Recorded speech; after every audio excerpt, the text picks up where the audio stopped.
Hi everyone, my name is Manny and welcome to my channel.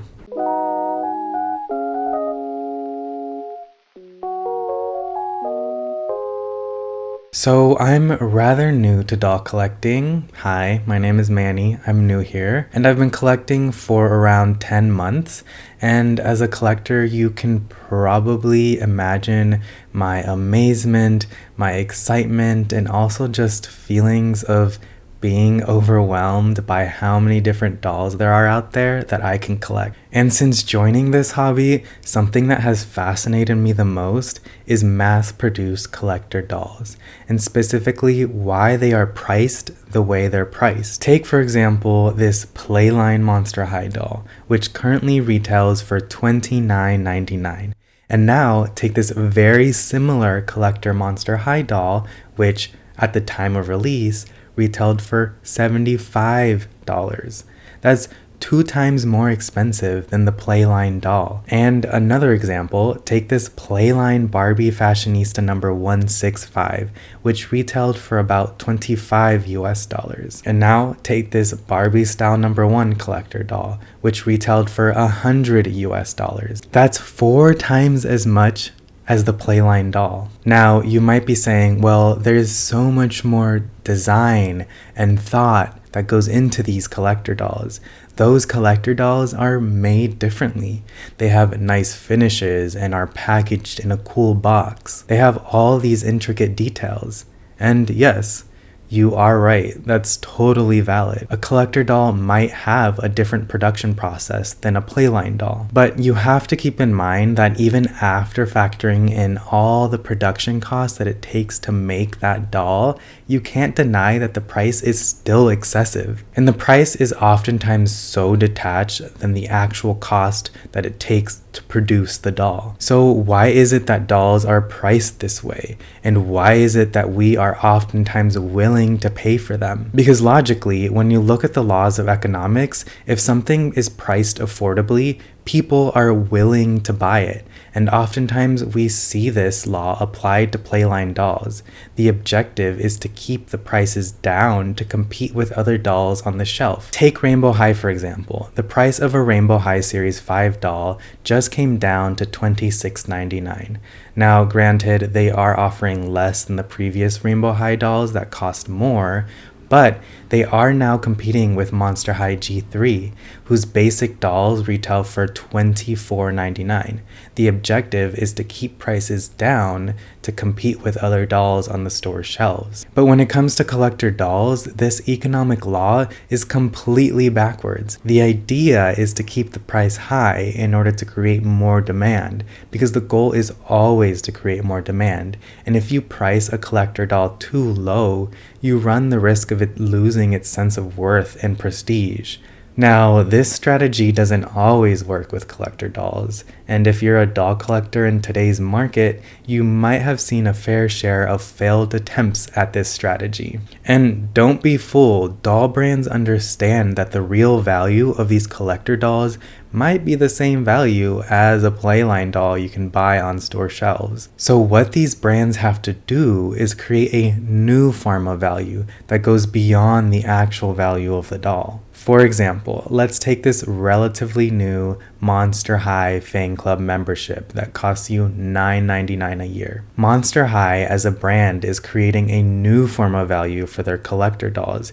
They are seeing people are willing to pay these high prices for their dolls, so they are fostering a sense of exclusivity for joining the fan club. Because you are not just buying a doll anymore. You are buying an experience. You are getting the inside scoop on how the doll was designed and made, and you're even getting a say in what dolls get produced. Which, side note, isn't it ironic that Monster High in 2010 was a brand that was founded on inclusivity, yet 12, 13 years later, they have an exclusive club that has essentially priced out a lot of their loyal fans. Anyway, the concept I'm describing here is called perceived value.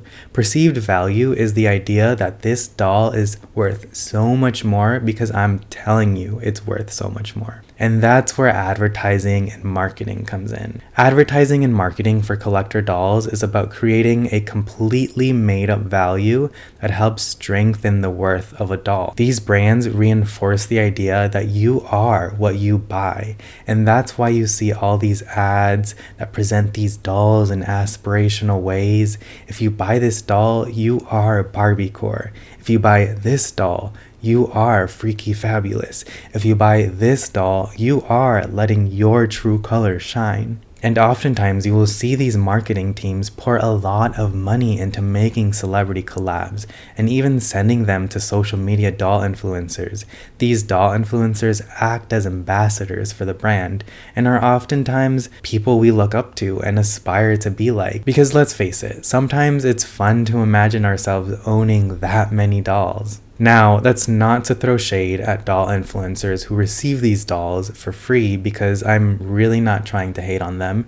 These influencers are people who really keep the community alive and oftentimes open up discussions about what brands are doing with their collector dolls. They use their platform to voice their opinions of their followers. So next time you want to hate on an influencer for receiving a free doll, why not try and communicate to them what you like or what you dislike about the doll release? And hopefully they will use their platform to voice those opinions to the brand. Okay, so back to how brands manipulate the perceived value of a doll.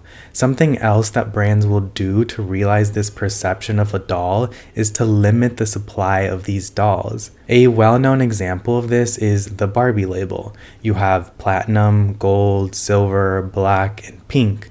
And yes, these labels do still exist. Mattel just doesn't elaborate on what these labels mean on their site for some reason.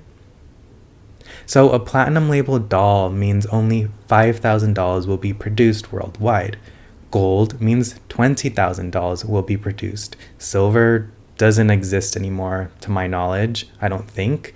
And black and pink labels have no limit to how many dolls are being produced. Companies can very easily produce more dolls to meet the demand, but remember, these brands have to create the perception that the price they are selling it for is worth it, because they want to communicate that this doll is so difficult to get that it is incredibly exclusive. They are reinforcing the idea that this doll is different than anything you can get on the market right now.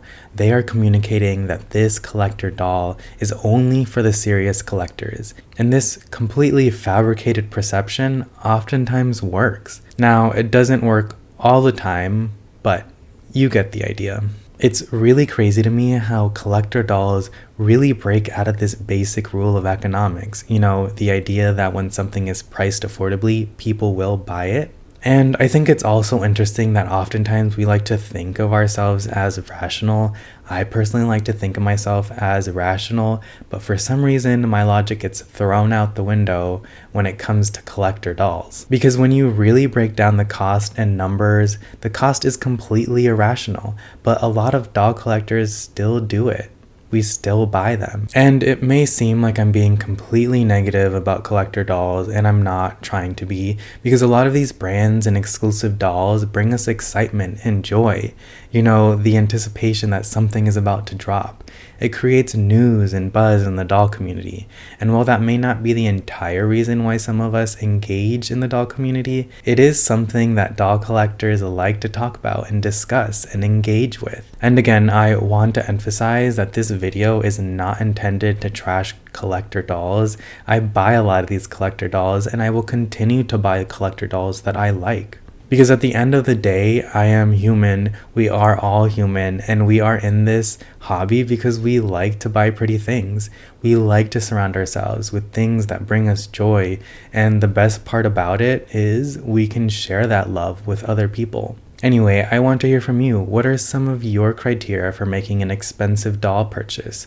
Or are you someone who refuses to buy anything targeted at collectors? I want to know. Let's discuss in the comments. So that is it for this video. If you enjoyed this video, go ahead and give me a like. And if you made it this far, why not subscribe? So that is it for me. I hope to see you on the next one. Bye.